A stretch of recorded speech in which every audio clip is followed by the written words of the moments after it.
Yo, what's going on, everybody?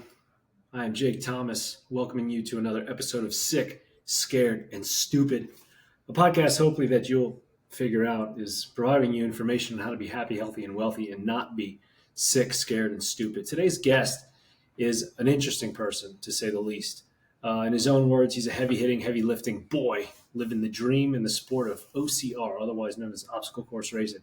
He's got a lot of accolades, many of which might be seeing him in the magazines like Sports Illustrated, defeating some champions across reality TV shows featured in things like Broken Skull Ranch. He's also currently the world rating HYROX. We'll talk about that more. World champion, multiple time champion over in world records and other types of national championships, including multiple obstacle course racing records, a Go Ruck champion, a Murph workout world record holder, a CrossFit Games athlete, a really unique personality, a guy with a really unique personality. He's blonde-haired, blue-eyed, 6'2", just pure American diesel running machine. And because he showed up shirtless for the interview, I immediately took my shirt off to say, okay, well, we have to do it that way. Without further ado, the man, the myth, the legend, the sheriff, Hunter McIntyre.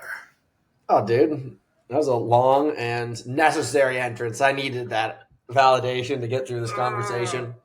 I got my shirt off because I've been sitting in an altitude tent. I was in the altitude tent for about an hour and a half before I got in with you, and then I'll get back into it, and it's hot in there. So as the sun's starting to pick up out here in sunny Southern California, we're no longer in storm season. Your boy's cooking. Your boy's cooking. Where are you at now, dude? Texas? Yeah. Texas in the hill country outside San Antonio. It is windy as shit today. It was 85, 88 degrees yesterday, and now we're back in the 40s this morning with some wind, so it's still not quite creeping up to summertime yet, but got a nice afternoon running in the heat yesterday. It was awesome to bleed with sweat. But dude, I can't tell if you are literally on like the verge of excellence or the verge of death. Like there's a certain kind of like glow and absence in you all at the same time. Maybe it's a little bit of both. Maybe it's a little bit of both. And how many days do you have left? 2, 3? I'm finished. Yeah, you finished? Finished yesterday, yeah. Oh, dude, I thought you still had a couple more days left. I was like, I'm going to talk to him. He's going to have no energy. A couple of years ago, I did a podcast with Mark Bell, and I was so excited to meet him. Yeah. I have been like just dreaming of meeting this guy. He was like, just someone I looked up to. He was running businesses. He had powerlifting records. But he was in the middle of training for a bodybuilding show, and it was, to this day, the worst podcast I've ever had in my entire life. Like, the dude was half dead. And we're at this big mansion in Malibu on the water, and he's trying to interview me. And he's just like, yeah, man. So what do you do again? Like that kind of, like, I was just like, man, never meet your heroes. But I'm sure he's way more with it now. Small world. I was talking to him the other day, just a little bit of messaging on Instagram and some voice notes, but corresponding a little bits because he caught wind of what I was doing with the watermelon thing. And we were talking about some other people using similar kind of strategies for weight loss and fasting and this and that. And so we were texting back and forth, and now you mentioned him. So shout out to Mark Bell. We'll definitely see you sooner than later, I guess. But man, what are you up to? High altitude tents, like all kind of crazy stuff. HYROX World Championships coming up. I mean, like you just not stop hungry for winning. Yeah, man, I think everybody's kind of been given some tools and some opportunities on this planet, and you got to really recognize what you have. Like, there's some people who are healers and there's other people that are destroyers. And, I consider myself to be a destroyer, meaning like a warrior type. And that's okay. Like some people don't align with me. Some people sit next to me. They're like, why are you so intense? And I'm like, shut up, hippie. You're a pussy. And like, I don't have anything against them, but it's just like, this is the way it's been forever, and society's changed. Like I don't hold a gun and go to war or battle axe. Like I compete, and I do that. I get my battle in sport. So, I was blessed with, good genetics, good work ethic, good family. And, all these stars aligned to create this kind of interesting position. And like, once I finally caught that gust of wind and I felt it behind me, I was like, this is it. This is my purpose in life. And, I'm not done yet, dude. Like I've already got like 3 other sports stacked up when I retire from this thing, and I'm going to fucking pillage. I remember when you were talking about, hunting people down a couple of years ago, being like, I'm going to find out who the best person is at whatever sport or whatever singular event that they have, and just come show up and fucking train for it and destroy them at their own show. I was like, yes, that Yeah, is dude. cool. Right now I'm looking at Olympic canoeing and lumberjack world championships. And Dude, I just yeah. I just have studied it, and I'm just like, I can't say that I'm better than these guys now, but I was like, you give me a couple of years, you give me a sharp axe. I was like, I don't know. I don't know. And, I think from what I've understood, the older I get, some people may hear this the wrong way, but like I just understand myself better than ever before. Like I used to wake up in the morning and make 5 different kinds of decisions trying to figure out what I wanted to do that day. I wake up now with basically like 1 or 2 decisions, and I follow them with absolution. And my life is so in tune and so great that I know exactly what I want from life. I have no indecision. I have no confusion. For the past like year, I would going on dates with these girls, and I would like sit across from them, and I'd be like, yo, so what do you got going on? They're like, I don't know. Might go paddleboarding or go to Bali. And I was like, that's interesting. And then I tell them about my life. Flying business class, likely. Yeah. And I was just like, and then I tell them about my life, and they're like, what the fuck? I was like, I know exactly what I'm doing for the next 5 years. Because that's when I'll retire. I'll be done with sports probably in 5 years, which will get me into like about 40. Yeah. So, I'm in a good spot, man. HYROX is the target right now, and just kind of fucking around. Dude, yeah, it sounds like a man, singular focus on his purpose. It's a hard person to stop. A lot of Napoleon Hill and good things in that that people can definitely take a page from. But what got you into all that, man? I know you and I have talked about it, personally before. You were spinning and SoulCycling your way to mastery, and then what was the tangent that brought you, either from the modeling world to SoulCycle, or the combination of the two, and then into those first OCR events, and thinking like, hey, I'm pretty good at this. Like, hey, this is pretty fun. Hey, this is an outlet for me to let out some steam that clearly I've got a high motor for, or like feel like it's a place where I need to excise, my demons, so to speak. What was the catalyst to start all that? I strongly believe that people like in their 20s, or hopefully you get this done in your 20s, you're meant to be like a pinball bouncing all over the place, trying to figure out where you fit in. Like you're just hitting up against everything, trying to get feedback. I tried modeling. I tried SoulCycle. I tried living in Europe. I tried living in the East Coast. I tried living on the West Coast. I tried to go to college, and I'm just like waiting to find my alignment. And, as I said, there was that gust of wind. I'll never forget when I did my first Spartan race in 2011, I just was like moving, and I could just feel something different. I was like, why does this feel like I'm floating? Why does it seem like this is so different from anything else I've ever done before? And, at the time I was still so young. When I got done with the event, like a week or so later, I got an email telling my results, and I was 6th place out of 10,000 people. And I was like, well, that's pretty interesting. And I still didn't have the clarity. But I went back home and I started being a trainer in New York City again. And I just was like, I just felt that. And I was like, this is so out of alignment. I was just living in Malibu, training for a Spartan race that I crushed. And now I'm back here in New York City, living in a bunk bed, telling people to do push-ups and sit-ups and crunches and put their weights away.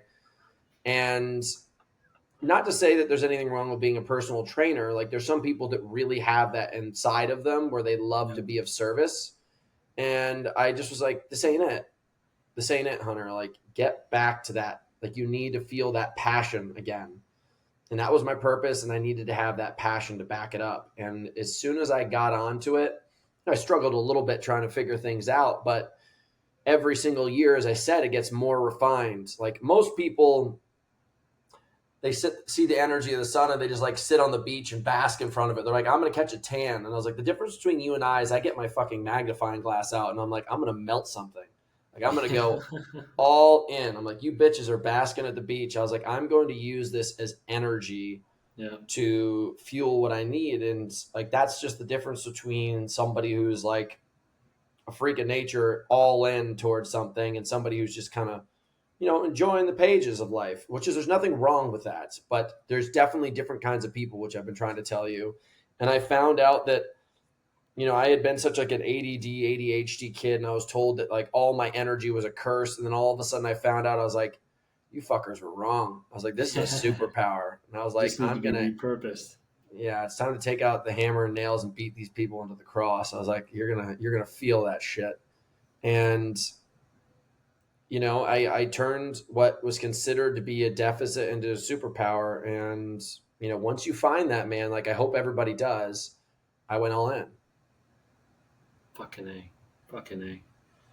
So what was it like, you know, when you start stacking those up, you start finishing, you start realizing like, oh man, this is really what I want to do. Now I still have this other life going on, other career, profession, you know, family obligations, what people think, friendly, you know, romantically or otherwise. Like you bet on yourself, you know, that's a big switch to flip for somebody that's got security and fallback and this and that. But like, you know, what was your way of saying like, fuck it, like, yeah, having all that confidence is great and like finding your purpose, so to speak. But like when you say I'm going to do this is going to be my career, you know, like, hey, what do you do for a living? Like, I'm a fucking obstacle course, you know, a professional obstacle course racer.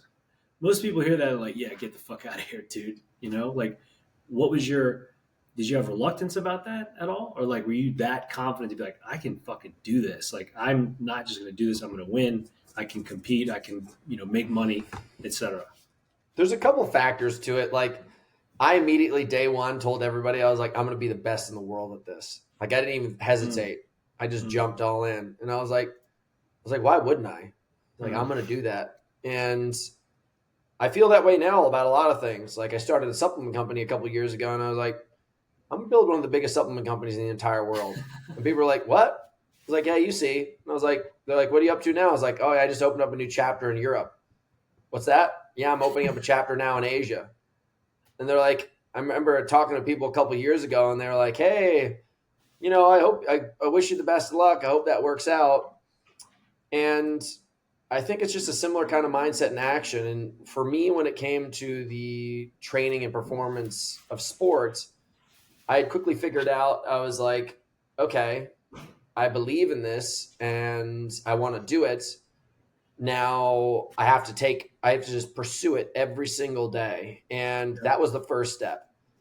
And then all of a sudden I started hitting the hurdles, which is obviously competition, finances, family and friends. And like, there's just these hurdles of just trying to align this new lifestyle. Cause it was very rare. It was very weird for people. Like not only had I just moved out to the West Coast from the East Coast where everybody in my family was and all my friends were, I knew nobody.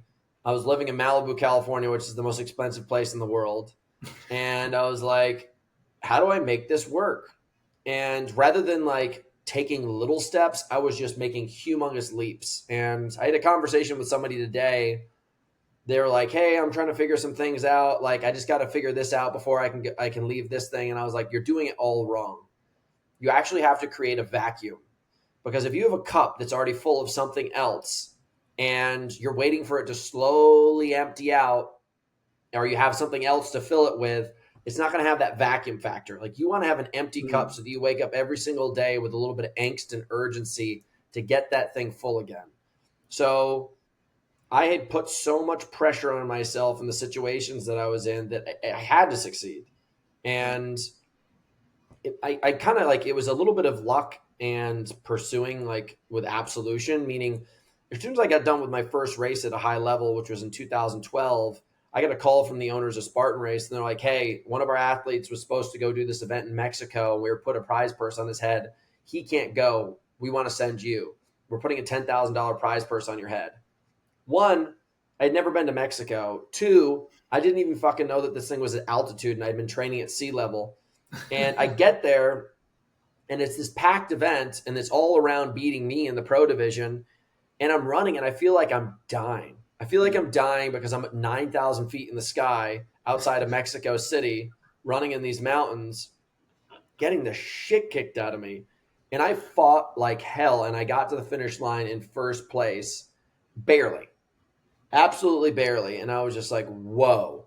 And I just made that leap, that gigantic leap that I was telling you about. I wasn't safely grabbing for rungs. I did that kind of like what they call dynoing and rock climbing. And I just leaped for the rock. And I was like, if I fall, I die. But if I make it, I make it.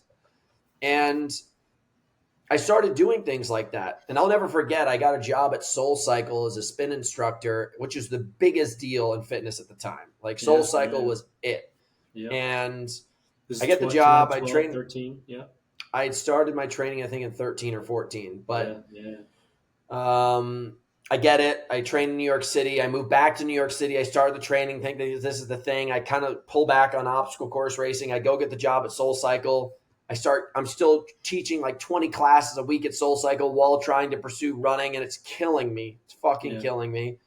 And I remember I get the cover of Men's Journal, and which is a big fucking deal. I think like Aquaman was on it. Can we get a shot of that right here? Cover Men's Yeah. Journal. There it is. It was good. And this is, 24-year-old Hunter. And I put in 2 weeks notice to get this Thursday off, not even 2 weeks notice to quit. And I remember the person who was running, her name was Lauren, I think. I hope you hear this because I know I'm in a better place than you are now. She told me, she's like, I don't think you should do it.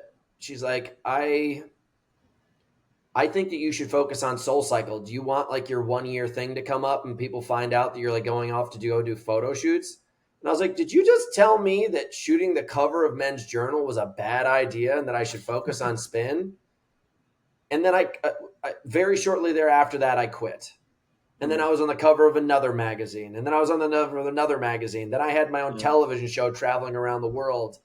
And I'm not trying to say this to brag, but I'm telling you people to like maybe listen to this theme of this story where it's like, as soon as you crash into adversity and somebody's trying to tell you there's like the pitch changes and now it becomes a steep thing, don't bitch out and start trying to find a way around. Go right up over the fucking top and tell anybody who won't come with you to get fucked. Oh, yeah. And I swear to you, dude, like I let go of everybody for what I call let going of the beach. Like you may be on this beach right now in life where it's perfect and you've got a pina colada in your hand and it's 75 outside and the water's perfectly warm. And you're going to have to let go of that beach because you've heard rumors that on the other side of the ocean, there's an even better beach, even better pina coladas, even better temperature, even clearer water, even prettier girls, even better cabanas. But nobody else is doing it. But you're going to have to figure it out. You're going to start paddling. You're going to start going. You're going to get nervous. You're going to be in the middle of the ocean. Should I turn back? The waters are going to get rough. But then all of a sudden you get there and you're like, holy shit, it was all true. And it was moments like this in my life that have happened several times. I can list a bunch of them. Yeah. That I came to this position where it was like, hey, do I stay where it's safe or do I jump? And I remember I picked up this talent of 3-2-1 jump when I was in the University of Montana, and there was this cliff called Heaven and Hell. Hell was 90 feet tall, and I climbed up to the top of it, and there was a cross there because someone had died. And there's all these people at the bottom chanting, cheering, some people being like, you won't do it, pussy. And I just didn't even hesitate. I just said, fuck this, 3-2-1 jump. And I started to pick up this mentality in my life where every single time I reached a point where it was a question of whether or not to do it, is this going to work? Am I okay? I just started counting. And I'm fine. I It jump. seems to be working out pretty well for you. It's funny you say 3-2-1 jump. Whenever much more casually, not nearly as serious or intense, but friends of mine and I growing up, we would always be like, you guys ready to go? Yeah, let's go. 3-2-1? Like friendly, playfully. 3-2-1? 3-2-1? So to hear that, but for you using it in such a, like you said, absolute way is fucking rad, man. Yeah. I remember, you giving me some really good advice a few years ago. I was going through a shitty breakup at a time, and Hunter was like, dude, just go be a world champion at something. That was the simplest, most dry way he could say it. It was just like, dude, just go be a world champion at something. I was like, oh, sure, let me just go do that, But you said it so matter of fact. And you didn't say anything else. You didn't give me the instructions on how to do it. You didn't lay out all the chapters of the book and how it's going to go about. But you knew who I was. You knew what I was into, what I was doing at the time. And you're like, dude, just go be a world champion. And I was like, okay, those are the orders. Got it. Received. Execute. That's when you got into natural bodybuilding? Yeah. But like something so simple as that, like for you to have been in those places. And again, yeah, SoulCycle, like should have been thanking you for the brand awareness that you extended for them on the covers of the magazines as opposed to demonizing them. It's faulty on their part. But yeah, man, simple advice from someone that's, seen that. And one of the things and reasons I respect you so much, and from then and even, I was obviously up until now, is you're not a theorist. You're the truest practitioner of practitioners as far as in people that embrace the meritocracy. Like when we were at the casting for your video series that we did in New York, I was nervous. I was worried because, you how it is better than me, but like castings, it's never about performance per se. It's always about preference, or it's far more about preference, right? Like, hey, you fit the bill. He's perfectly described the features we're looking for, but we're going to pick that guy or that girl. Well, that's not what you said you were looking. Yeah, I changed my mind. Fuck. Right. But when it was that day at your thing, it was like, okay, do these movements until you can't. I was like, fucking perfect. Merit. We're doing something on merit. And everything you kind of talked about so far, and from what I gathered from knowing you from the races, it sounds like you're just all about that merit in the best way, and that you simplified it in the sense that all I have to do is get there before them. Yeah. No one says anything. Meaning, it doesn't matter what modality expertise you possess, how much knowledge, how many certifications, how much experience. It is as simple as get from this line to that line faster than the other person, and that's all you focus on. It simplifies things. One thing I like to say often is the best way to beat losers by being a winner. That's the best way to do it. It's just the best way to do it. And you all of a sudden encounter all these people with this loser-like mindset, and you're like, I'm not going to complain about this. I'm also not going to get into this banter with you of whether or not this is right or wrong. I'm just going to beat you. And it may not even be in the context of a straight line, fastest person to get it done possible. It's just actions in life.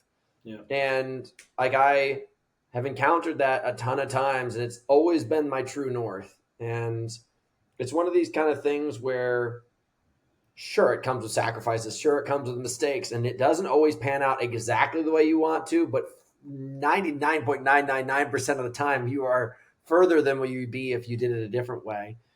And,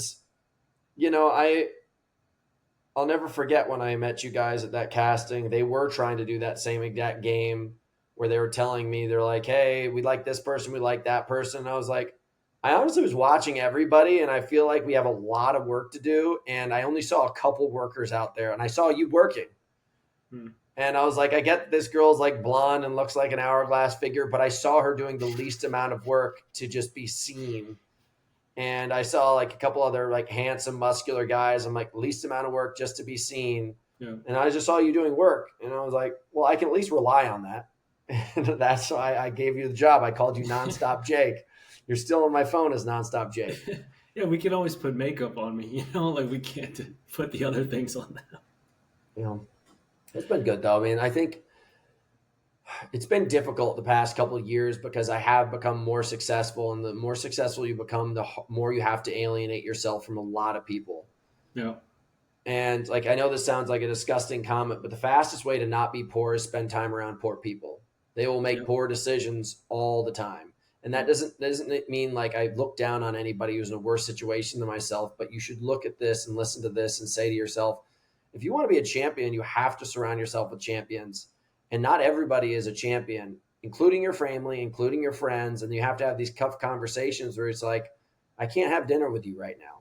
Yeah. I can't share this moment with you right now because I can only align myself with so many thoughts every single day, and your thoughts aren't aligned with those. So, I don't want everyone to listen to this thing and think that it's all daisies and sunshine, but if you do care enough to be one of the great ones, there is something special and very rare. The rarest color in the entire world is gold, because only one person gets it every single year. And you can't paint over copper and put it in a different light and pretend that it's something that it's not. It has to be genuine. And once you have it, it's very, very rich, and it doesn't fade. There is no nobility in poverty. 100% agree. Mm-hmm. And poor is a state of mind broke is a state of being. I'm broke today. Okay, well, I won't be broke tomorrow. But poor, Yeah. you're poor if you choose to be. That's a choice. That's a state of mind.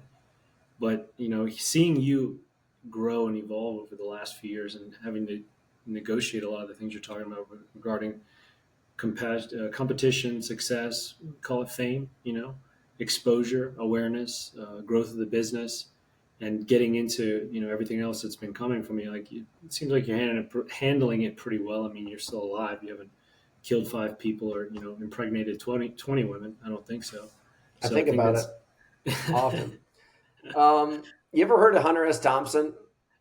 Great writer. Great Yeah. writer. He has Love the this way he line. talks. Love the way he writes. Yeah, he has this line, you won't find reasonable men on top of tall mountains. I only live on top of mountains. That's something you'll find out if you keep track of me. And it's a very interesting and unique lifestyle. And that's the way I've been able to navigate it. There's also this quote from Marcus Aurelius that I'm going to butcher. And I've struggled with it from time to time because Marcus Aurelius discusses how men that retreat to the mountains are actually weaker than you think, because you need to be able to retreat into the mountains in your mind. And that's something that I've been learning how to do more commonly and more often, because I can't always hide in the mountains. Yeah. But it has been something that I have created, and it's created a lot of opportunity for my life right now, and I've used. But that's another skill that I'm really trying to work on. I will tell anybody who's listening to this story right now that the risk that does come with putting yourself in a position of these extremes is you do have extreme mindsets, and it's very tough to be in a regular room with regular people at times, because your unreasonable ways of being on top of a mountain, whether it be physically or mentally, makes you an unreasonable person. And that's what Hunter S. Thompson said. So that is something that I will tell you guys. It's be cognizant of that. I think that's a common trait, though, with anyone at the pinnacle of success and competition. I think there are far more traits of commonality than there are separation. Yep. He showed up early, he stayed late. She did this. Like they prepared more, they worked harder, they isolated themselves. One of my favorite books in the world, Leaders Eat Alone, and talking about some of the 3 things that throughout human history have been used to find enhanced levels of consciousness and spiritual enlightenment, or whatever: extended treks, prolonged fasting, and isolation.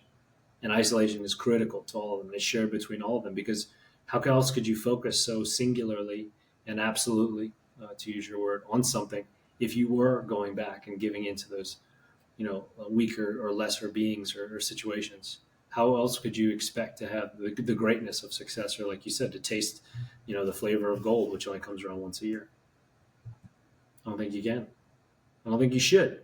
I think that should be the prerequisite for it. Not a cost, but it's the investment. I think people choose to see that as the cost. Is like, well, I see it as the investment, and how lucky that's all it costs per se. Yeah. I just don't want to ever end up knowing that when I lay on my deathbed that I sit back and say I should have, or I could have, or I would have. That's another thing that I would say is probably the only fear that I really have in life. No wasted days. What as you went through the evolutions of OCR, talking about the origins of Spartan Race, and running the Tough Mudders a lot, and Broken Skull, killing it in that TV show, and then HYROX comes about. I remember when we were talking about this when it was first starting, and you were just getting into it, and now you're obviously the man, globally known and renowned for being the face of the sport and everything like that. Was it something that you saw from the beginning, like with everything else? You're like, okay, this is gonna be my baby, and I'm gonna fucking destroy this thing too, just like everything else I'm doing? Well, they originally offered me the opportunity to compete in 2018, and I was on my way to go to the CrossFit Games, and I was like, I'm not going to do that. Like, I've already got another goal, and once I'm fixed on something, I'm not letting go. It's like a pit bull. Yeah. And then I came out of the CrossFit Games, and I was like, that was cool, but I'm definitely not going to do that another year. And, their first inaugural one in the United States was coming up like 2 months after I had gotten out of the CrossFit Games. It was in November, so September, October. Yeah. And I was like, okay, I'm going to go try this thing. And it was much like that first Spartan race where I was just moving out there and I was like, why does this feel different? It was like another aha moment. And I think like, every 7 to 10 years we have those things.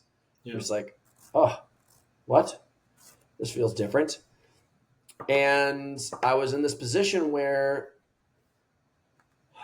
I just said to myself, I was like, I think I'm ready to get back into endurance after doing all of that CrossFit training. But I was like, I still love testing this physicality of strength and endurance, like, muscle and lungs combined. And I was like, this is the best formula I've ever seen in my entire life. I'd already been running for 10 years, almost 8 years. And I went all in. 2019. I won. I beat the old world record holder. I set the world record. Then all of a sudden 2020 came around. COVID hit. I had all these big plans and everything got all fucked up. And that's when I focused on setting the Murph world record.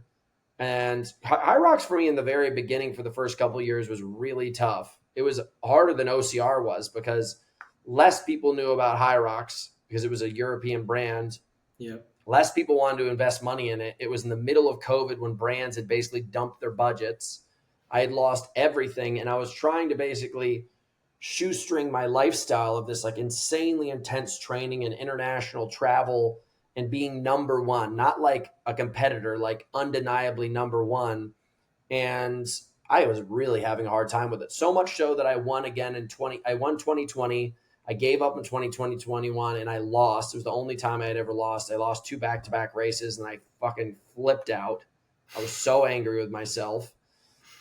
And then I've won every single race ever since and set world records every single time because I was like, if I'm going to show up, I'm going to burn the world to the ground. I was like, I'm not going to do this unless I'm going to do it absolutely. And I made that promise to myself. But it was still so bad. I was still so broke doing it that I quit in 2022. And I decided to just go try to paddle in the Olympics. It was not a good road like this. It was like this. My other careers were like up, like, oh, Hunter's doing well. Now he's got his own TV show, magazine cover. I'm winning HYROX's left, right, and center. And people are like, sounds kind of dumb, dude. And I'm like, no, it's cool. You should come travel. And they're like, nah, not really interested. And they're like, how much money did you make for winning world championships? I was like, $2,500. They're like, oh, really, broke boy? And I was like, no, it's cool. I promise. And it's so crazy, dude. Like this last year alone has dwarfed my opportunities of business and growth by the last 3 years combined. Wow. And it's just like, it was crazy. It was almost like being a painter that like nobody gave a shit about when he was alive and is like most talented, most prolific. And then all of a sudden he's like on his deathbed or he's dead even. And now all of a sudden the respect comes. It was a very troubling time for me because I was doing what I consider to be probably the fittest endeavor in the world. Yeah. I still think the Tour de France is like the hardest metric of fitness, but for 1 hour to see who's the most rounded, like fittest person, just all around freak, I think HYROX is it. That's why I'm doing it. And I was like, how can nobody care? Like, how could nobody give a shit about this thing? Like, it's crazy to me. It's not like some random sport like, underwater basket weaving. I'm like, this is really some freak shit. And it's very livable and relatable to the common man or woman who likes to work out. Yeah. And now they're literally in 2 weeks having 21,000 people compete in London over 3 days. Wow. And like they couldn't even get 500 people in a room when I was first started. And I was just like, oh my God. It was like, it sounds like a woe is me kind of story, but it was just one of these kind of things where I'm telling you, like it was like ramen noodles kind of living, like, it's just like everything was tight. I was trying to make it work, and it was a fucking struggle in the beginning. But I'm glad I stuck it out because it's kind of been a game changer since. Man, for somebody that loves programming and writing workouts, you must have geeked at that when you first saw it. Like you must have loved it for the programming that it is. Yeah, completely. I mean, unlike a lot of coaches out there where I think they just like make people sweat, which is it's a version of living. Like I look at things as a mathematical problem. Like if you come around my house, like I'm measuring my body fat at all times. I'm on the scale. I'm looking at wattage. I'm looking at time versus speed over distance and weight generated. Like I love it. And I've come up with formulas where I'm just like, I'm going to crack the code. And then I like to write the programming for other people. I'm like, whether this is your issue, this is your issue, this is your strength, this is your weakness. I was like, here's the formula. And HYROX is just one of those kind of things where it's super interesting. It's like the CrossFit version of triathlon. You have the same test every single time globally. Anywhere you go, you can know who's the fittest person at any time or whether or not you personally are progressing. So by my standard, that was very cool. And that's why it's been so well received by the community, because human beings love that. Like they just want to know their metrics at all times. You know, hey, you like to run? Cool. You ever run a marathon? Cool. What was your time? Like it's just that 1, 2, 3. And now HYROX is the same exact thing. It's like, oh, you do HYROX? Cool. What course do you run? Cool. What was your time? And the human mind just loves numbers. They just can't help themselves. And like, I think it's going to be one of these kind of things where you're going to watch HYROX literally like triple to 10x in the next couple of years in volume. And it's going to become astounding. Probably the best chance fitness has ever had going to the Olympics also. Oh, bold statement. Bold statement. Cool. How do you like, obviously you like it a lot. You love it. Compared to the games when you competed in CrossFit, obviously, very different things, but take us through a little bit of, compare and contrast on that, especially for people that are interested in one, maybe unsure of the other, or, like to do both. I hate to say this, but the CrossFit Games was like a Taylor Swift concert, and HYROX is still like a local pub show. Like it's massive, obviously, and as I said, there's tens of thousands of people competing. But the CrossFit Games to this day is the most insane orchestration of competition I've ever participated in. Like the volume of equipment, the amount of space that they're using, the amount of staff that they have going on, the logistics involved, it's insane. I mean, that is like MIT, Harvard, Cambridge, Stanford level education of operations combined. Whoever's managing that, Dave Castro and his team, the best. There's nothing like it that I've ever seen. And that's crazy. And, as far as competing at the CrossFit Games, like I love the opportunity, but it was one of these kind of things where I don't think that I felt alive the way that I've tried to explain the way I felt during Spartan Race and HYROX. Like it didn't like sing for me. It's like the same reason why some people love pickleball, but other people don't love tennis. Like it's somewhat the same, but it's just not. And I don't know why. I'm like, why don't you guys play tennis? They're like, pickleball's so much better. It's faster. It's this, it's that. And it's just odd. Like for me, I've always loved, like I train outside 10 to 15 hours a week on bicycles and running. And I'm in the gym for like 3 to 4 hours a week. Yeah. And like, CrossFit athletes are in the gym for 15 hours a week and they go outside for maybe an hour. Yeah.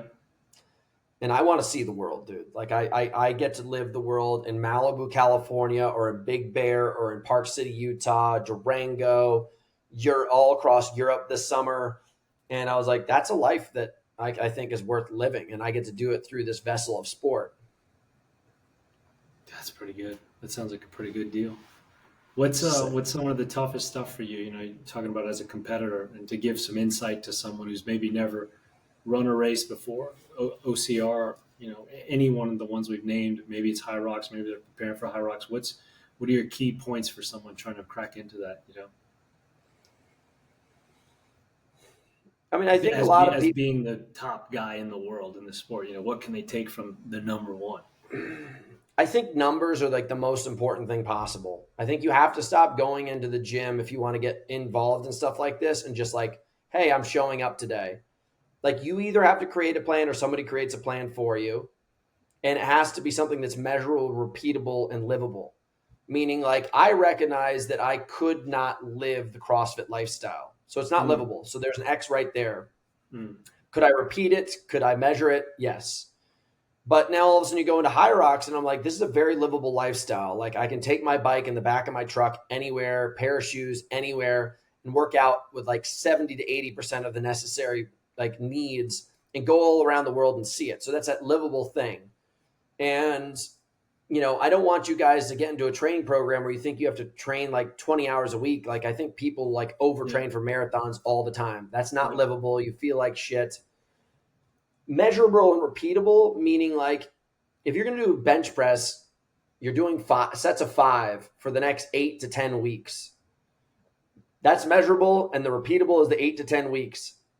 It's the only way you're going to see progress. You guys need to also go out and like set a loop around your house that's 30 to 60 minutes, and you need to go run that thing, and you need to repeat it and measure it and say, hey, there's a free app called Strava, which is amazing. Yeah. Go in there and say, hey, last week I did it in 30. This week I did it in 29. This week I did it in 28. Rest and recover a little bit. Push a little bit harder. Push a little bit harder. Do 1 minute intervals, 2 minute intervals, 3 minute intervals, like, and repeat it again. And it's just a game. Like my training's actually not that complicated. It's super simple. But the thing that people don't get is I repeat it so many times. If I do like a couple skills 50 times a year, meaning once a week, and I'm getting better by 0.01% or 0.1% over 50 weeks, I go up 2.5%, something like that, whatever it is. But in my sport, it's 3,204 seconds it took me to do my last race. 1% is an increase of 32 seconds. Oof. Oof. How close have some of those finishes been, just for people, for context? Nobody's really in with a minute of me. What about the ones you lost? I lost those by both under a minute. Okay. So there it is. But that stuff's like, it does matter. Those 1% would have been me caring or not. And you know what? Like, I'm as talented as it gets, and I'm also as hardworking as it gets. But then all of a sudden, everybody knows hard work beats talent when talent doesn't work hard. Like, it's the damn fucking truth. Like, that's not a cheesy slogan you put on the back of a bumper. It's the reality of life. Yep. Like, if you turn your back on me for just a week, I'll be closer to your shadow than I was before. You do it for a month, you won't even know where I am because I'll be so far ahead of you. And that's the kind of guts you got to have to do things in life if you want to be at the top of the pack. Freaking love it. So what's when's the next one coming up for you? You're obviously training for one right now. Yeah.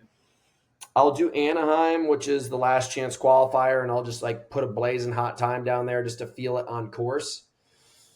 World Championships June 7th, and then I take the whole summer off of just like traveling around, drinking beers out of steins. I'm going to be in a mankini on the beach in the south of France. Like that, you should be able to enjoy life. If you're willing to be in the caves and in the mines digging for gold, you should be able to spend it once you earn it. Oof. Sounds like a real life pirate. I love it. Yeah, bud. Well, man, appreciate the time today, dude. I mean, you're busy, and to take any minute away from the focus is much appreciated. And give us let's do a quick little rapid fire. What is Hunter afraid of? I'm just afraid of missing out. Sometimes I just don't want to rapid fire. I don't want to give up any of these beautiful days that we're given. Favorite food? It's hard to say no to a good ass steak. My man. Also, the same guy who has made careers living off of Pop-Tarts and fucking shit carb food and proving it in races also, though. So he's got an array. If the engine's hot, dude, Ferrari will burn it.